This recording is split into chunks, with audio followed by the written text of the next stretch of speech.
This is the In Focus podcast from The Hindu.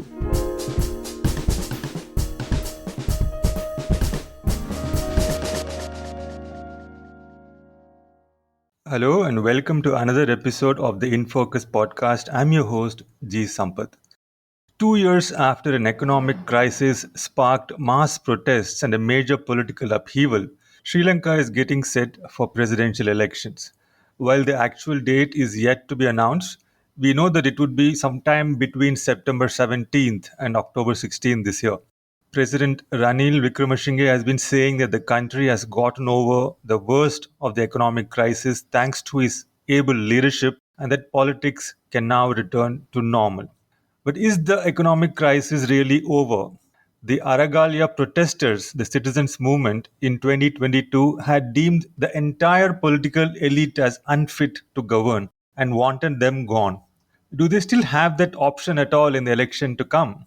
And between the three main presidential contenders as of today, Wickremesinghe of the United National Party, Anura Kumara Dissanayake of the Janatha Vimukthi Peramuna, and Sajith Premadasa of the Samagi Jana Balawegaya, does the voter have meaningfully different choices with regard to economic policy?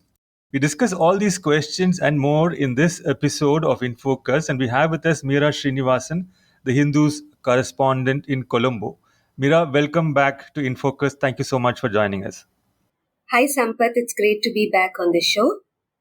So, Meera, to start with, can you just give us an overview of sorts with regard to where Sri Lanka is today with its debt crisis and the entire loan restructuring negotiations and so on?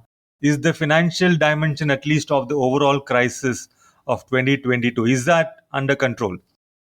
Sure, Sampath. Let's start with the most recent developments. So, on June 26th, Sri Lanka sealed a debt treatment plan with its official creditors. That includes India, Japan, and some other members of the Paris Club, who set up this official creditors committee to negotiate with Sri Lanka. On the same day, Sri Lanka also finalized a similar comparable treatment with China, its biggest bilateral lender. So, just after that, Sri Lanka also reached an agreement with its international sovereign bond holders, the private creditors. And just this morning, I read that Foreign Minister Ali Sabri, who's in Singapore, told media there that Sri Lanka hopes that the process will be done and dusted in a couple of weeks. So, we also heard from President Ranil Wickremesinghe recently that Sri Lanka has saved about $8 billion over the past 2 years through this debt restructuring plan. And he said that in 2022, while Sri Lanka spent 9.2% of its GDP on foreign debt repayment, the new agreements will allow Sri Lanka to maintain debt repayments at a rate less than 4.5% of the GDP between 2027 and 2032.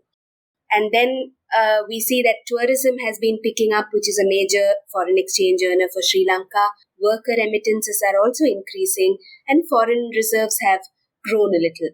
So at the macroeconomic level, the numbers may look relatively promising depending on what we perceive as a stable economy, right? So it's true that there are no more queues in Sri Lanka. All essentials are available, even if they continue to cost much more than they did before the crisis and the hyperinflation of 2022. So compared to those acute shortages, those long lines we saw in 2022, things appear to be relatively better today, although a majority of Sri Lankans are still reeling under the impact of the crisis. That's where we are, Sampath. Right. I mean, it's interesting. You mentioned tourism picking up and remittances coming, and I think these two are, of course, really important for foreign exchange reserves and balance of payments situation and so on. But apart from this, I mean, would the ordinary Sri Lankan agree with this kind of sanguine assessment that we are over the hill, so to speak? Because other reports indicate that poverty is at a historic high. I mean, people are, according to certain surveys, cutting back on even food consumption, and unemployment is at a high, resulting in flight of the workforce, sections of the workforce to the Middle East and other parts. So, is the worst really over with regard to the larger economic situation of ordinary citizens? Are they able to look for jobs? Are they able to send their children to school? How is that kind of assessment taking place? Yeah, I doubt, Sampath, if, ordinary Sri Lankans will agree that the worst is over. They would like to believe so, but the indications are that it's going to be a long battle for many, many families in Sri Lanka. And while they will acknowledge that the country's situation has definitely improved since 2022 in a broader sense, they don't see that corresponding improvement in their lives or the quality of their lives. In fact, it is to the contrary. Families are eating significantly lesser. Children are dropping out of school since parents can no more afford transportation. Elderly are unable to afford healthcare and so on. We hear of these, anecdotal accounts repeatedly from different sections of the people. Some studies are also indicating the same. So living costs remain very high, and a majority of the country's population is seeing, public goods and services, whether it's education or health, which they had free access to. They see these services diminish in front of their eyes. It's no more the same, right? So I don't think that the worst is really over. And even from a macroeconomic perspective, there are economists who are warning that Sri Lanka will have to contend with another default in a couple of years. It's not all rosy, right? So it's still very precarious, and for people, it certainly is very, very hard. Right. I mean, you spoke of public goods sort of dwindling in terms of access and availability for the ordinary citizen, and there are other reports which suggest that inequality in particular has really sharpened in the aftermath of this crisis. So all these, of course, would sort of call for a very commonsensical response, which would be some kind of redistributive policies. If there is this kind of a crisis, and at the same time there is sharp inequality with just a tiny elite doing sort of well with all the goods which are available, but the vast majority unable to buy them, even though, as you said, the queues are no longer there. So the availability is not the problem. Affordability, I think, is the bigger problem. So, is there any talk of redistribution among the various political contenders and so on? Absolutely, Sampath. We hear of, the elite or the upper middle classes saying how much more their grocery bills are now, but almost, saying that most others can do with fewer meals. That's how we all have different coping mechanisms, and look, some of us have to eat less. So that seems to be the discourse. So we are talking about an economy that contracted by about 9.5% in total during 2022 and 2023. And you can imagine the enduring impact of that huge contraction. So, as you pointed out, inequality is on the rise, and a recent World Bank report measured the Gini coefficient and said that it has gone up from 37.7% to 38.5% between 2019, before the pandemic, and until 2023. So we also saw a national citizen survey led by the UNDP in 2022 and 23, which found that more than half of the island's population is what they call multidimensionally vulnerable since the crisis. And they came to this analysis based on 12 indicators across three dimensions of education, health, disaster, and living standards. So there is no doubt that poverty and income inequality have sharply risen. However, curiously, this issue does not dominate national discourse in Sri Lanka. For the government and its supporters, stability is the main theme. For the opposition, it has largely been corruption and misgovernance. I would say that few have identified poverty and inequality as a problem or put forth bold redistributive policies as a solution. In fact, these days, this week, public sector trade unions are striking work, demanding an increase in salaries and a special allowance. And the response from the Treasury Secretary has been that it will be impossible to raise public sector salaries unless indirect taxes, value-added taxes, are further increased from the current 18% to 20 or 21%. So there is no apparent effort or indication that direct taxes will be increased. And although the IMF has pointed to a potential wealth tax, a recent proposal to tax owner-occupied and vacant homes in Sri Lanka drew a huge backlash from the middle and upper middle classes, so much so that President had to intervene and announce that one house will be exempt from the policy and 90% of the houses will be safe, and that people didn't have to worry. So this is the discourse on taxation and redistributive policies. Right. No, it's interesting you mentioned that the parties in power, their main plank has been stability, and the opposition has been talking about misgovernance and corruption as the major issues. So neither of them are really taking on this mantle of redistribution, which is, I guess, what the bulk of the majority would be interested to hear about. And also in this context, from what I recollect, the 2022 citizen movement wanted the entrenched political elite to be completely overthrown. That the Rajapaksa family is just like one iconic element of them, the symbol, so to speak, the face of this political class, which they felt had failed them by bringing them into this massive crisis. Now, has the polity as a whole given any hint of moving in the direction? Are there new forces coming in, or is it the same old political class sort of playing musical chairs in the elections to come, with not any new energy or a new direction coming into the political situation? Sure. Sampath, you laid out the political landscape a little bit in the introduction, but I'd just like to go over the actors for our listeners to be more familiar. So you have President Ranil Wickremesinghe at the helm. He is still backed by and relies on the Rajapaksa's discredited political party in parliament. So that is the ruling So camp. are the Rajapaksas in Sri Lanka, all of them, or are they in exile somewhere? All of them are in Sri Lanka and doing well and are safe. If you're Are they active in politics as well, or behind the scenes only? President Gotabaya Rajapaksa is not active or not seen to be active in politics. Former President Mahinda Rajapaksa and former Economic Development Minister Basil Rajapaksa, also the strategist of their political party, are very much active in different ways, as is Namal Rajapaksa, the son of Mahinda Rajapaksa, a parliamentarian who's also now the national organizer of their party. They are all active in different ways, but not prominent. So let me flip the question. Is there any Rajapaksa of who's an adult who's not active and involved in politics?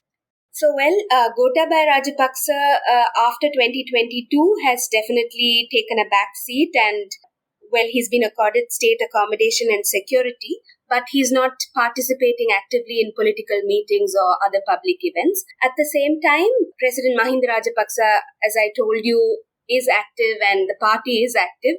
So, although they may not be back in their full steam in terms of acceptance in public domain, they are very much active and working. Okay. And you were saying something, you're going to say something about Ranil Wickremesinghe. He's also from a very influential and old political family, right? Absolutely. He leads the United National Party and he's been leading it for many decades, actually. And, his uncle, J.R. Jayawardena, is a former president. In fact, people quip in Sri Lanka calling it the uncle-nephew party in some sense. So he comes from the UNP, which is now reliant on the SLPP of the Rajapaksas, as I told you. That is the ruling camp. And the main opposition party is the Samagi Jana Balawegaya, or the United People's Force, led by Sajith Premadasa. It was formed by dissidents who broke away from the president's UNP some years ago. And a third front, which is called the Jatika Jana Balawegaya, or the National People's Power Alliance, is led by the Janatha Vimukthi Peramuna, JVP, which has leftist origins. So that's what the landscape broadly looks like. So is Premadasa also from a political family, or is he an outsider to politics who's come from the ground or something like that? Absolutely. He's the son of former President Ranil Premadasa. So very much part of a influential political family. And what about Dissanayake of the JVP? He doesn't come from an influential political family, but he has been leading the JVP for the last 10 years, which is why he is seen as somebody who's not traditional party, who's not from the traditional parties, who's not a traditional leader. And that is also one of the reasons for the surge we have seen in, his support base in the last couple of years. Right, and according to some recent polls which I saw, I think so. Given that the voters have like two members of the political elite they wanted gone, and one person which is Dissanayake who's from the outside. So would it stand to reason that they would rather have a preference by and large for Dissanayake compared to the other two? Yes, local polls have indicated that he's the most preferred candidate. And even for skeptics who, doubt these polls, it's very obvious that when you travel across the country, especially in the, southern Sinhala belt, that people would like to give this third option a chance. Maybe not so much because of what they're offering, but just by virtue of them being different to the other two actors or not one of them. So there is that sentiment that you keep hearing, but we have to really wait till an election to find out if this will translate to votes, because in the past they have drawn similar momentum, but even if not to this extent, and have not been able to translate that to votes. But which is why it's important to see whether elections will be held soon. And as you said, the Election Commission has said it has to be held between September 17th and October 16th. And while President Wickremesinghe has yet to explicitly declare his intention to contest, his recent moves and statements clearly indicate an interest to do so. And Sajith Premadasa and Anura Kumara Dissanayake are definitely presidential aspirants. And it appears at this point that it will be a three-cornered fight with Ranil Wickremesinghe, Sajith Premadasa, and Anura Kumara Dissanayake. And we have to see and wait till an actual election date is there, and there's definitely certainty about the contestants to be able to read potential trends. But this will be the first time Sri Lankans will get to vote after the 2022 crisis, and in that it's really significant, I think. Right. So you just said it's going to be a three-cornered fight. So I have two questions on this. What about the NPP you referred to? I mean, are they not going to? Are they not a contender? Sure, NPP is the alliance which is led by JVP and Anura Kumara Dissanayake. They are the third. Okay, so they don't. The others in the party who you said have left-leaning members and elements, they don't have a candidate of their own. No. Anura Kumara Dissanayake as JVP leader and also the leader of the alliance led by the JVP, which is the NPP, is their candidate. There is no, ambiguity in that. Right. Now, coming to Wickremesinghe, he is the leader of the United National Party, but after becoming president, he's relied on the support of the Rajapaksa's party, right? So, what about which party is he going to contest from? Is it going to contest from, because all the legislators, the bulk of them are not from his party, they are from Rajapaksa's party. But he's belonged to the other erstwhile opposition. So, whose candidate is he going to be? Is he going to be a joint candidate of both of them, or like? Well, you're asking me the question, Sampath, that every Sri Lankan is asking. We don't know yet. That is what remains to be seen, whether he will be contesting as an independent candidate backed by a coalition of different parties, or whether he'll contest on a UNP ticket, or if the SLPP will field him as their candidate. We don't know yet. There are different murmurs suggesting different possibilities, but there is really no clarity. And once we know that, and once we have an election date is when we will also begin to really pick up on people's sentiments towards these different candidates. Right. I mean, if he is a joint candidate of the SLPP, then I mean it's less like he's a candidate backed by the discredited Rajapaksas, right? I mean, I don't know how that would play out. In any case, Mira, so this you said while speaking about Disanayake's party that he is an outsider comparatively speaking, but he's not going to offer anything very different to the people compared to the old school, whatever traditional political family contenders, which is Wickremesinghe and Premadasa. So, what exactly can the people expect from this three-cornered contest? Are there going to be three different, meaningfully different alternatives to how the country should pursue its economic growth and economic policies? By meaningfully different, I meant is any of them able to offer a vision that is independent of what is dictated by IMF and its austerity conditionalities, which come as a package with its loan, or are all three of them more or less resigned to an IMF controlled process forward for growth and development? Right. You mentioned that, you can't see the political prospects of the president contesting from the discredited Rajapaksa's party, but for practical purposes, they are part of the same ruling camp at this time. And you're right in saying that. In fact, critics of the president call him Ranil Rajapaksa to indicate that, he's a continuation of the former regime, is how some people call him. Of course, his supporters and those who see value in the stability that the government is projecting, see that he's the only leader who took up the challenge at that point, and in fact, took a risk and whatever it is, set the country on a path of recovery. So that's the way this debate is around his candidacy. In terms of parties and what they're offering, I think it's safe to say that none of the three dominant political camps are exploring or proposing anything that's outside of the IMF framework so far, right? The two opposition forces are promising to renegotiate the terms of the IMF package, but not really saying that, we will depart from that course. In fact, this is Sri Lanka's 17th agreement with the IMF, right? Not the first. And there is no significant public resistance to the IMF per se in Sri Lanka. Nothing like what we saw in Argentina some time ago, or more recently in Kenya, which you wrote about. So, interesting, the last month, leading economists such as Charles Abugray from Ghana, who leads the International Development Economics Associates, and Jayati Ghosh, and then Martin Guzman, former minister from Argentina, and C.P. Chandrasekhar. They were in Sri Lanka for consultations with different political parties, and they also had public discussion about sovereign debt and recovery, which also dealt with in detail about the way IMF works and how countries can work and, within that framework.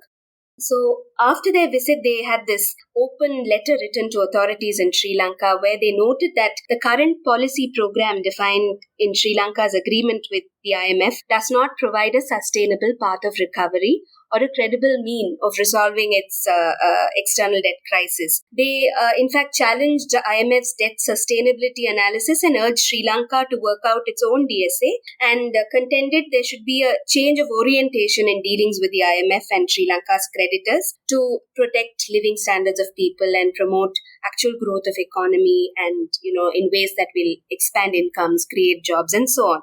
So in that sense, the dominant critique of the IMF's austerity measures in Sri Lanka has also been responding with proposals that would allow Sri Lanka to better negotiate with IMF or negotiate better proposals with the IMF. So far, there is no push for a radical departure or anything outside of that framework in that short term. Yeah. Right. I was also I'm curious, why do you think there isn't a popular opposition to IMF in Sri Lanka the way we have seen it in Argentina and Kenya? Is it because the people are not aware, or is it because the political parties are not taking it up? Like, why is the difference between, because Kenya, which I wrote about, I think they've been to the IMF 23 times or something like that, the second number highest frequency in Africa. Sri Lanka is not very far behind. So there, they seem to have, the citizens seem to have sort of woken up to this, this elephant in the room that is dictating things, interfering in their internal policies. But why hasn't that happened in Sri Lanka? Even though, there was this huge upheaval in 2022, with there is so much of rage against the first families of Sri Lanka. Why hasn't they made the connection to IMF? Do they also, even those who are opposed to IMF conditionalities, do they also at some level acknowledge that there is no other go? And is that the reason? Yes, I think so. A majority of, stakeholders in Sri Lanka, the polity, they all believe that, it's either IMF or nothing else. What is the alternative is the question that you repeatedly hear from people who are confronted with this criticism of the IMF or its policies, right? And also, I think Sri Lanka, as you know, liberalized in 77, first in our region, and they've been on an open economy for nearly 4.5 decades now. So there is a certain consensus around, the IMF being that institution which will bail out Sri Lanka every time. And all the problems to do with The policies are to do with the Sri Lankan state or the authorities or the bureaucracy implementing it, and not really to do with the IMF, is the perception that is widely shared. So I don't think people trace their problems back to the IMF's or its motivations, or to the policy or the design, but to the government that is implementing the policy. And even critics would say that it's not the IMF's fault that Sri Lanka has been put through this kind of a crisis. It's really the fault of governments that fail to complete IMF programs, well enough. So that is the wide perception. So it's hard to say what precisely contributes to this sort of faith in the IMF, which we see so widely shared in Sri Lanka. Right. What about the Tamil parties, Tamil politicians? Do they share the same kind of mindset? How are they approaching the situation as we reach the election dates? The Tamil parties also have been, underscoring the need to address corruption. That has been their main criticism, if anything. I don't think they have a critique of the IMF. They also believe that if the IMF's proposals are implemented completely and fully, that Sri Lanka will genuinely recover from its crisis. So they don't really take a position different to that of mainstream southern parties on the question of the national economy. Right. And how do you see their chances going forward? In the elections, you mean? Yeah. Well, the Tamil polity is now faced with many, many challenges. To start with, they lost their senior most leader, R. Sambandhan, last week.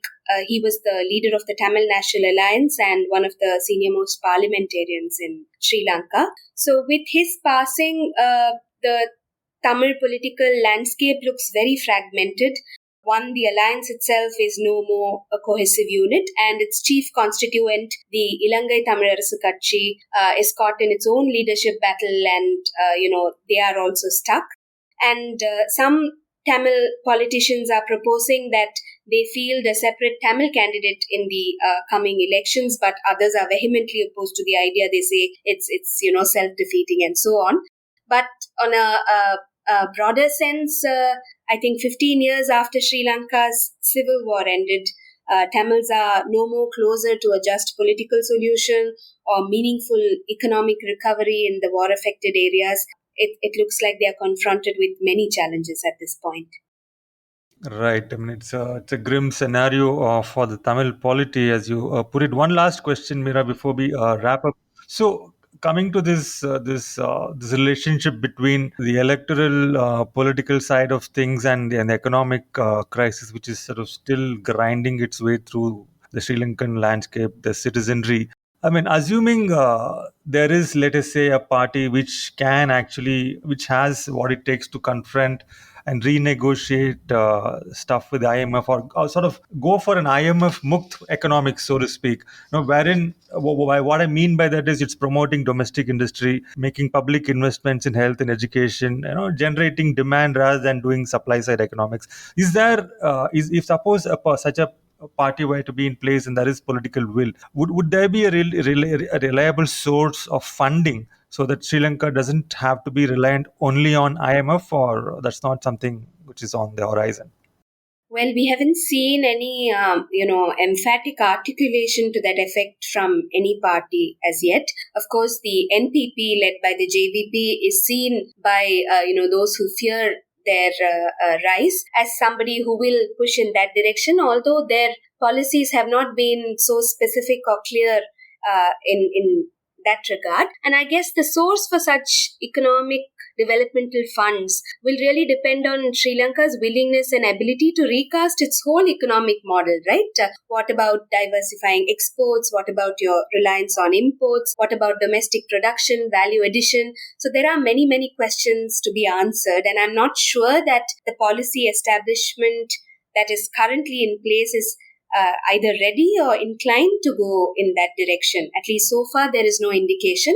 But maybe in future, there is this reckoning that you have to reorient your economy in a different way, while in the immediate term renegotiate terms with the IMF to make its measures less painful for the majority of the population. But these are hypothetical and we're not talking specifics there. Yeah. Right, hypothetical indeed. I mean, how are they going to renegotiate terms with the IMF? And I mean, a European country, Greece, was not able to do it. I mean, renegotiating would make sense if any particular section of creditors are willing to take a haircut. I mean, if the haircut is not on the table, what kind of renegotiation? I mean, we don't know how successful that would be, right? Absolutely, Sampath. And I would also add that, why would any party in power, any of these three actors or whatever reconfigured, force that comes to power, why would they feel compelled to even attempt renegotiating if there is no popular push or pressure from the people? So I don't know what the, prospects are for such renegotiation. Although all the parties are saying, or rather all the opposition parties are offering to do that. Right. I mean, it's a challenging scenario, but yet elections are round the corner. Thank you so much, Meera, for sharing your thoughts and observations. These are very interesting times, and I think it's a developing story. Once the election dates are announced, I think picture will become more clearer and interesting as well. Thank you so much once again for your time. Thanks. Thank you, Sampath. It was nice chatting. In Focus will be back soon with analysis of the biggest news issues. In the meantime, you can find our podcast on Spotify, Apple Podcasts, Stitcher, and other platforms. Just search for In Focus by The Hindu. We'll see you soon.